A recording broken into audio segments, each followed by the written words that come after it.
Why? Even after almost 2 centuries, do Arthur Schopenhauer's words about women still sound like sharp blades that cut human pride? Why does a single phrase written in the 19th century still provoke so much hatred and, at the same time, a strange feeling of truth that no one wants to admit? In this video, we will descend into the depths of Schopenhauer's dark mind to understand the hatred, pain, and disenchantment that led him to write the most controversial ideas about love, about female nature, and about the very illusion of desire. And in the end, you will realize that perhaps the question is not whether he was right or wrong, but why his words still wound you today. If themes such as psychology, philosophy, and the darkness of the human soul interest you, subscribe to the channel now. Arthur Schopenhauer was not born hating women, nor believing that love was a cruel illusion. He began, like all of us, with a naive hope of being loved, of being seen, of being chosen. But life, for him, presented itself in a harsh and indifferent way. The son of a cold and distant mother, who never welcomed him with the tenderness he longed for, Schopenhauer grew up feeling that love was something to be earned like a prize, never a spontaneous gesture. This absence of maternal affection became the first invisible wound in his heart. He saw it in his mother's eyes a sign of approval, but found only indifference, as if the mere fact of existing was not enough to be worthy of love. This initial wound shaped the way he would interpret the world and relationships. The boy who did not receive affection, who was not comforted, became the man who distrusted every gesture of affection. For Schopenhauer, to love was to expose oneself to the risk of being rejected again, and this perspective intensified when he experienced romantic rejection in his youth. Each time he fell in love and was not reciprocated, each time he was replaced by another man, his distrust grew like a silent poison. He began to believe that love was not a pure feeling, but a cruel trick, a farce of nature to keep us slaves to desire. It is at this point that his bitter view of women is born, when he states that women are animals with long hair and short ideas. He is not merely attacking the female gender. He is projecting his pain, turning into philosophy that which he could not heal. For him, women did not seek true love, but strength, power, status. The woman he desired never looked at him the way he wanted to be looked at. She chose another, someone who seemed stronger, more confident, more capable of offering what, biologically, she sought for her survival. And this brutal reality was interpreted by Schopenhauer as a sign that love is nothing but a mask for deeper and more instinctive interests. However, behind this contempt, there is a wounded man. When Schopenhauer writes with hatred, he is not merely criticizing women. He is trying to survive the unbearable feeling of not being enough. It is as if every acidic phrase he published was a way of screaming to the world, "I was not chosen. I was not loved." He transformed his own suffering into philosophy because it was the only way to endure the emptiness he felt inside. Instead of admitting his fragility, he hid it behind harsh words like armor against rejection. What makes the wound of Schopenhauer still echo today is that many men recognize themselves in it, even in silence, who has never asked themselves, "Why did she not choose me? Why, even though I am loyal, present, kind, did she choose another?" This feeling of not being enough is a universal human experience, and Schopenhauer had the courage to put it into cruel words without the makeup of romantic illusions. That is why his ideas still shock. They force us to face a reality we prefer to hide. That love can be as destructive as it is beautiful. Schopenhauer believed that the love was merely a tool of the will, the blind and irrational force that governs all existence. For him, we do not love by free choice, but because we are driven by biological impulses that turn us into pawns of a larger game, the perpetuation of the species. Women, in this game, were seen as instruments of this will, using their beauty and instinct to attract men who could offer the best genes, the greatest protection, the safest future for their children. This view reduced love to an instinct for survival, something that for him had nothing poetic about it. The wound of Schopenhauer, therefore, is not only in his personal experiences of rejection, but in the way he interpreted human nature. He did not see love as a free choice between two people, but as a trap set by life to keep us chained to desires that can never be completely satisfied. This belief led him to despise not only women, but the very concept of love. He believed that as long as we seek salvation in love, we will be condemned to suffer, because love is never enough to fill the existential void. However, if we look beyond his bitterness, the wound of Schopenhauer can teach us something profound. It reminds us that as long as we seek external validation, whether in a woman's love, in society's approval, or in the recognition of others, we will always be vulnerable to abandonment and rejection. True freedom, perhaps, does not lie in hating love as he did, but in learning not to be a slave to it. To recognize that the pain of rejection is part of life, but that we do not need to build our identity around being chosen or not. The wound of Schopenhauer, when understood, can become an invitation to strengthen oneself and love consciously, without illusions. For Schopenhauer, love was not a pure feeling, nor a high spiritual bond. He saw love as the most powerful illusion nature created to manipulate us. Behind every passionate gaze, every romantic declaration, he saw only the blind desire of the will to live, the instinctive and impersonal force that seeks to perpetuate the species, without caring about individual happiness. For him, love was nothing more than a biological trap, an ingenious farce created so that men and women would deceive themselves into believing they were choosing freely, when in reality, they were only slaves to an ancestral impulse. Schopenhauer believed that all the enchantment of love, the butterflies in the stomach, the euphoria of the beginning, the obsession with another person, was nothing more than a disguise for the true intention of nature, which is to force reproduction. Passion for him was just a chemical trick, a way of making us ignore reason and give ourselves to someone, even if that person brings us pain. We do not love the person, he essentially said. We love what they represent for the perpetuation of our lineage. Thus, love would not be a rational choice, but an invisible mechanism to keep the cycle of life going. To reinforce this idea, Schopenhauer pointed out that we are attracted to characteristics that complete our own physical or genetic shortcomings.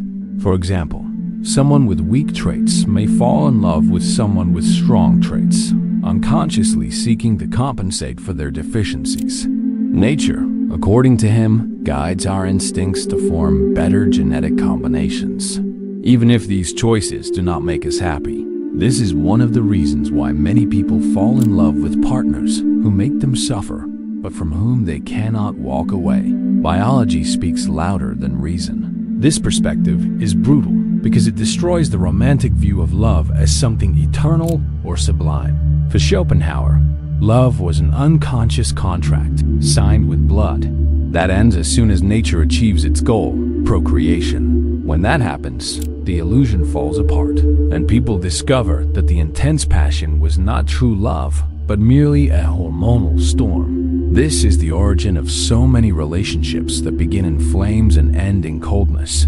Nature has already gotten what it wanted, and there is no biological reason to keep the fire burning. Furthermore, Schopenhauer saw love as a form of emotional slavery. He believed that when we are in love, we completely lose our autonomy. The loved one becomes a god in our mind, someone who can lift us to paradise or throw us into hell with a single word. This dependency is, for him, the greatest proof that love is a destructive force because it makes us give up reason, freedom, and even dignity in exchange for fleeting moments of pleasure or approval. The one who loves is not free, Schopenhauer could summarize. He is a servant of nature and desire. To better understand his critique, imagine how love is glorified by society, in movies, in music, in literature. Everything revolves around the promise that when we find the right person, we will be complete and happy. But according to Schopenhauer, this promise is the greatest lie ever told. The happiness promised by love is not real because desire is never satisfied. When we finally win the one we love, the enchantment dissolves, and we look for something new to fill the void. This incessant search keeps us in a never-ending cycle of expectations and frustrations.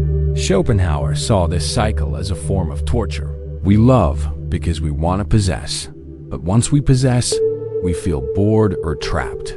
There is no way to win this game because nature never allows us to rest. There will always be a new desire, a new target that seems more promising, more attractive. Thus, love is not a blessing but a condemnation. It deceives us, puts us in invisible chains, and makes us believe that the pain of passion is proof that we are alive when, in fact, it only reveals how much we are manipulated by biology. Despite all this bitter view, there is deep wisdom in what Schopenhauer warns us. When he says that love is an illusion, he's not saying that we must reject the feeling, but that we need to see it without the lens of fantasy. To love is natural, but to idolize love is dangerous. When we understand that love is not salvation, but just a part of life, and often a cruel part, we can live it with more awareness, without losing ourselves completely. Perhaps the secret is not to destroy love, as Schopenhauer seems to suggest, but to learn not to be a slave to it. Hypergamy, the feminine impulse to seek partners considered socially superior in status, power, or resources, is one of the most controversial aspects of the dynamics between men and women. Schopenhauer, with his brutally realistic view, believed that love is not an act of free choice, but an unconscious calculation dictated by nature. For him, when a woman chooses a man, it is not only attraction or passion that speaks, but a deep biological force that seeks security and survival. This is the harsh truth. Behind the romantic idea of true love, there is a relentless selection guided by instinct. According to Schopenhauer, women are attracted not to the man himself, but to what he represents. His strength, his social position, his ability to protect and provide. This is not something conscious, but something engraved in thousands of years of evolution. Thus, feminine love often becomes conditional. It flourishes in the presence of a man who demonstrates value and fades when that value is lost. For a philosopher as critical as Schopenhauer, this showed that love was neither noble nor eternal, but merely an invisible transaction, a biological game where the strongest wins. Hypergamy also reveals an uncomfortable truth about male vulnerability.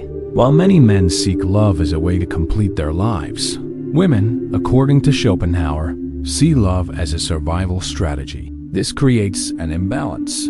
While the man idealizes the woman and sacrifices himself to win her heart, the woman coldly evaluates whether he has the necessary attributes to be her best investment. When a man loses his power, his confidence, or his position, he often also loses the interest of the woman who once loved him. This analysis does not mean that women are cold or calculating by nature, but that biology itself has programmed them to seek the best possible partner. This explains why we so often see women attracted to men who seem dangerous, dominant, or even emotionally distant. These men convey signs of strength and independence, characteristics that nature has associated with survival and protection. For Schopenhauer, the woman does not choose the good man, but the strong man, the one who carries the unconscious promise of victory in life. Hypergamy, when ignored, can lead many men to frustration and resentment. Schopenhauer saw this as a source of male suffering. The man deceives himself by believing he will be loved unconditionally, as a mother loves a child. The reality is different.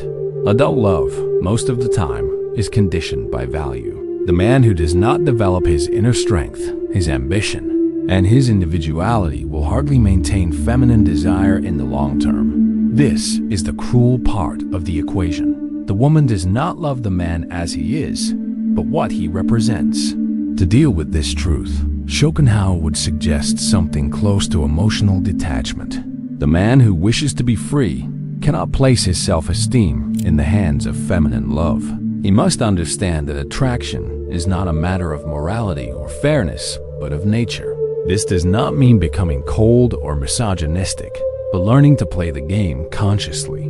When the man realizes that hypergamy is only a reflection of biology, he stops resenting it and begins to build his own value. becoming someone who does not depend on external validation. This view can also be liberating for women. Understanding hypergamy as a natural instinct helps them see their own patterns of choice.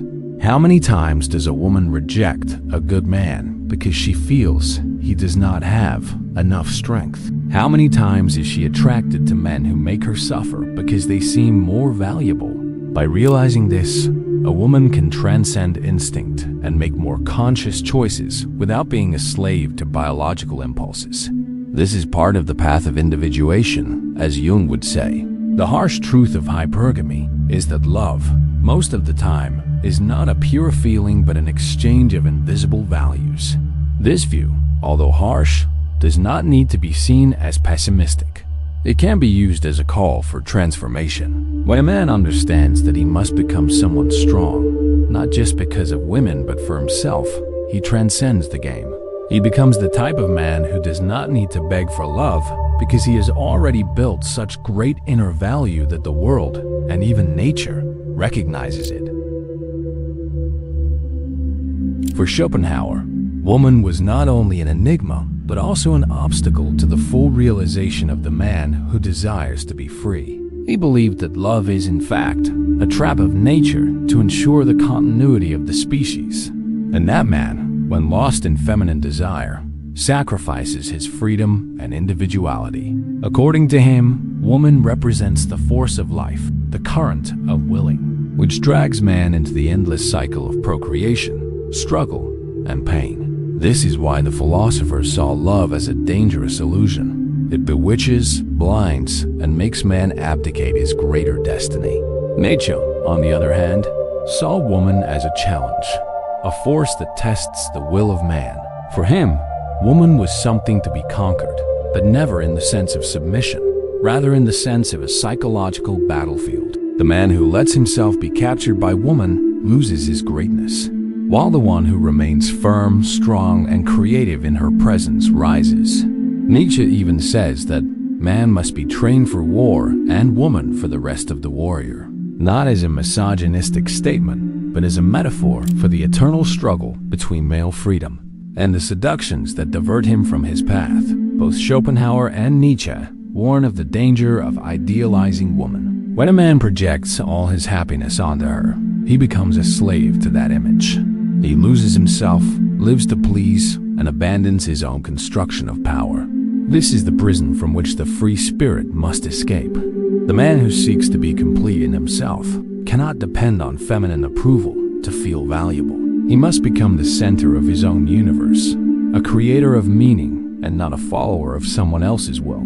Jung, with his deeper psychological approach, adds another layer to this discussion. For him, woman represents the archetype of the anima, the unconscious feminine part within the male psyche. When a man does not integrate this part of himself, he tends to project it onto the women he meets, becoming vulnerable to obsessions, unhealthy passions, and emotional dependencies.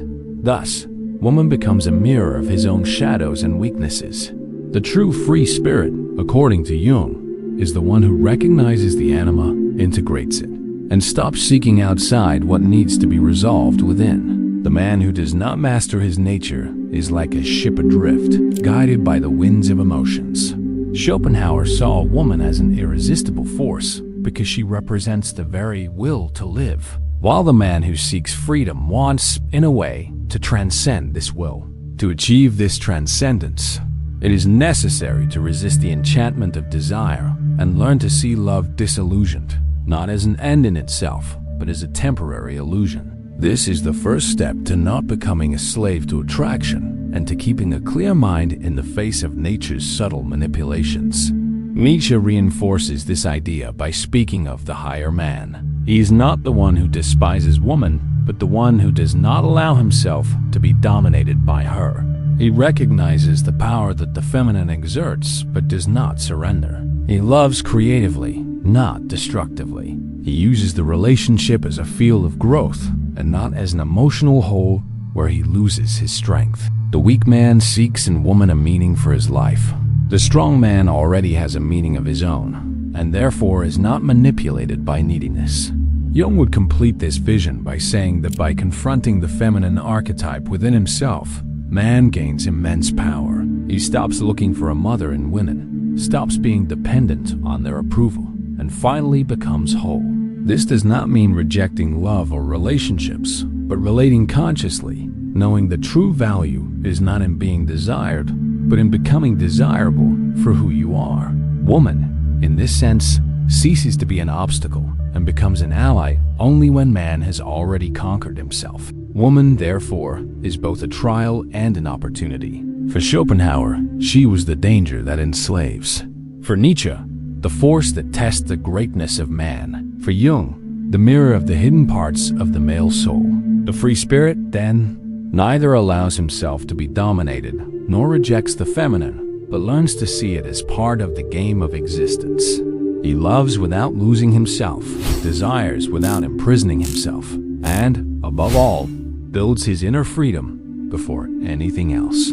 Because the man who does not master himself will never be free, even if he possesses all the women in the world. The man who masters himself, true power does not lie in conquering the world, but in conquering oneself. Schopenhauer believed that human life is an eternal battle against the blind will. This inner force that makes us seek pleasure, approval, and survival without ever being satisfied. The common man is a slave to this will. He lives chasing desires that never end, people who never complete him. The man who masters himself, on the other hand, sees this hidden mechanism. He understands that desire is not freedom, it is a prison. He learns not to be guided by impulses, but by a purpose that is born from silence and clarity. For Nietzsche, mastering oneself is the highest expression of the Bermensch, the higher man who transcends the values imposed by society and creates his own. This man is not a hostage to volatile emotions or the opinions of others. He does not beg for love. He does not seek validation.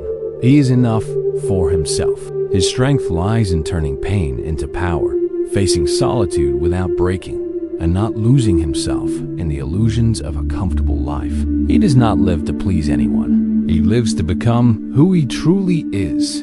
This man does not fear solitude, because solitude becomes his training ground. He understands that the greatest battles are fought in silence, in the mind, where all shadows hide.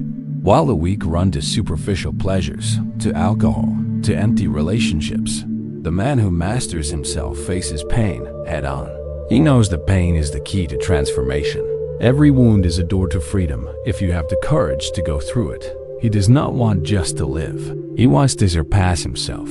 Jung said that every man carries a shadow, a dark side made of fears, traumas, and repressed impulses. The man who masters himself does not deny this shadow, but faces it. He integrates it, transforms it into creative strength. Instead of being a toy of emotions and women, he learns to understand his unconscious and not project onto her. The people around him, the parts of himself that he does not accept. When this happens, he ceases to be a slave to illusions and begins to see life as it really is. Brutal, but full of possibilities for those who have courage. In terms of relationships, this man is an exception. He does not seek a woman as an escape from himself, as a vow for validation, or as an emotional crutch. He builds himself first, and only then chooses with whom to share his life. Hypergamy, which so often dominates the dynamics of human relationships, does not shake him because he does not live to compete for attention. He creates value within himself, and this naturally makes him someone who does not need to beg for love. Women do not conquer him with tricks or games. They are attracted because he radiates strength, independence, and clarity. Nietzsche would say that this is the man who dances with life, because he is not attached to the result. He does not love out of neediness, but because his soul is too great to close in on itself. He does not fear losing, because he has already understood that everything in life is impermanent. His strength comes precisely from detachment. He does not need the world, but he chooses what he wants to conquer.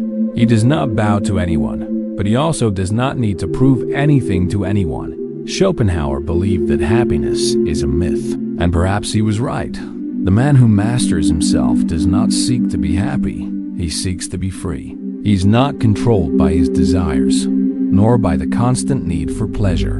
He prefers to be the sculptor of his own life, shaping his mind, body, and spirit as an artist shapes a masterpiece. This process is painful. It requires discipline. It requires saying no to easy pleasures. But in the end, he becomes something rare, someone who cannot be bought, nor seduced, nor manipulated. The man who masters himself is, ultimately, the only one truly free. He's not driven by fear, nor by desire, nor by social conventions. He has become his own master. While others are trapped in the eternal race for approval, he walks alone like a rock amidst chaos.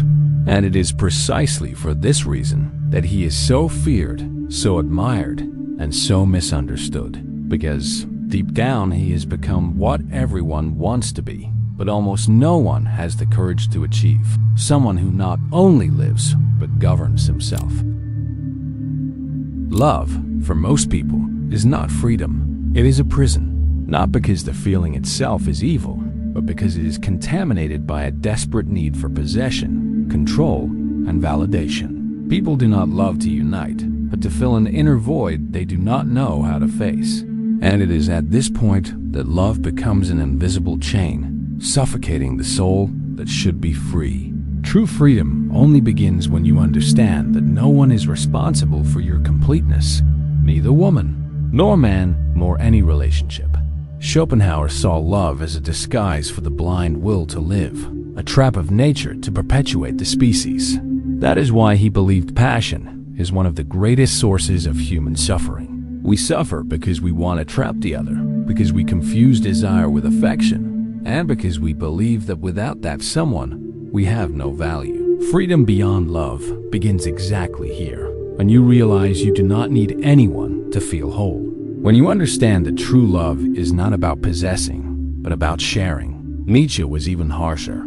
For him, those who love dependently lose themselves. The man who gives himself completely to needy love does not truly love. He only seeks a mirror to validate his existence. That is why Nietzsche preached amor fati, love of fate, of life as it is, with all its pains and imperfections. When you learn to love yourself, your journey, including the falls and failures, you no longer need to beg anyone for love. Freedom is born when you love life in its totality, not just the illusion of being loved. The problem is that we were programmed to believe in the myth of romantic love, that fantasy sold in songs, movies, and soap operas that puts another person as the solution to all our problems. It is a comfortable lie, but one that leaves us weak, dependent, and vulnerable. Freedom beyond love is cutting this emotional umbilical cord, understanding that being alone is not a curse, but a strength. When you do not fear solitude, no one has power over you. Jung would say that much of our relationships are not about true love, but about projection. We project onto the beloved our shadow, everything we deny in ourselves. We want them to save us from our own demons, to fill our flaws, to heal our wounds. But that is an illusion. True freedom comes when you take responsibility to face your shadow alone, to know yourself so deeply that you no longer need to lose yourself in another to exist. This does not mean abandoning love, but loving in a way that does not enslave. When you do not depend on love to survive, it ceases to be a necessity and becomes a choice. The relationship is no longer a prison, but a dance. You do not love out of neediness, but because your soul overflows. This is the most powerful form of love, when you are whole and do not need the other to complete you. Love becomes free because you are free. Freedom beyond love demands courage. It is easier to hide in a toxic relationship than to face yourself. It is easier to beg for crumbs of affection than to live alone until you build your own value. But the man or woman who finds this freedom becomes untouchable. They can love, but they will never be a slave to love. They can give themselves, but never lose themselves. They can come close, but always with the awareness that true strength comes from within. To love freely is perhaps the greatest revolution of our time. It is to reject the logic of possession, dependency, and the constant pain that many call passion. Freedom beyond love is looking at someone and saying, "I choose you, but I do not need you to live." It is being together not out of lack, but out of abundance. And when this level of love is reached, the whole life changes because you become the master of yourself, and no one can take this strength from you. What to do with this truth? Knowing the truth is only the first step. You may hear these words, feel that they make sense, and still continue living the same way, trapped by invisible chains, dominated by the fear of loneliness and obsession with love. Truth by itself frees no one. What frees is the courage to face it, to accept it without masks, without trying to return to the comfortable illusions of before. What you do with this truth defines who you will be from now on. The first action is brutal. You need to strip yourself of illusions. This means destroying the fantasies that someone will come to save you, that romantic love will solve all your problems, or that your worth depends on who is by your side. It is like removing a blindfold that protected your eyes for years. The light of reality will burn at first, but it is this pain that proves you are waking up. Without this awakening, any truth becomes just a pretty phrase lost in your mind. The second step is to face yourself. Most people run away from themselves and drown in relationships, distractions, and immediate pleasures to avoid feeling the weight of the inner void. But real freedom requires that you face what is inside you, your shadows, your weaknesses, your fears. Jung said that no one illuminates by imagining figures of light, but by making darkness conscious. The truth you have heard so far will be useless if you are not able to dive into your own abyss. Then comes the reconstruction. When you understand that you do not need anyone to feel whole, something extraordinary happens. You start choosing who you will be with, not begging to be chosen. You stop humiliating yourself, accepting less than you deserve, living for the sake of the other. This is the freedom born from truth. To live with dignity, with authenticity, without fear of being alone, because you already have yourself. But beware, truth also isolates. When you awaken to this level of consciousness, you will realize that many around you still live in the lies you abandoned. You will be seen as cold, strange, or even selfish, because you no longer follow the same rules of emotional dependence that others follow. And it is at this moment that you must decide. Do you return to comfortable ignorance or continue on the path of freedom that truth opened? The choice is cruel, but it is yours. Truth demands discipline. It is not enough to intellectually understand these concepts. You must live according to them. This means setting boundaries, saying no when necessary, refusing crumbs of attention, stopping idolizing relationships, and above all, becoming someone who does not need to prove anything to anyone. Freedom is not a gift someone gives you. It is a daily achievement you protect with tooth and nail. With this truth, you can love, but differently. You do not enter a relationship to be completed, but to add. You do not seek someone to escape the void, but to share your abundance. This changes everything. Women, men, everyone senses the energy of someone who is free, who does not bend, who does not lose themselves in the other. This is the most powerful way to live love, as a conscious choice, not as a dependency. So, what to do with this truth? You can ignore it and keep living as you always have, or you can accept it and start a transformation that will make you unbreakable. The decision is before you now, but remember, truth, once seen, cannot be forgotten. You already know. The question is, will you have the courage to live according to this new reality? Now that you know this truth, the choice is in your hands. Most will hear this and return to the same life as always, seeking approval, begging for love, running away from themselves. But you do not need to be like most.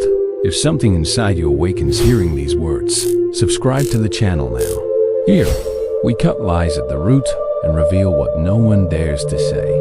And if you think this truth was intense, wait until the next video. We will reveal a secret that society has hidden from you since birth. Something so deep, it can completely break the way you see yourself and others. Are you ready for this? These two videos in front of you are not here by chance. You will have to risk the click. So, which one will you choose?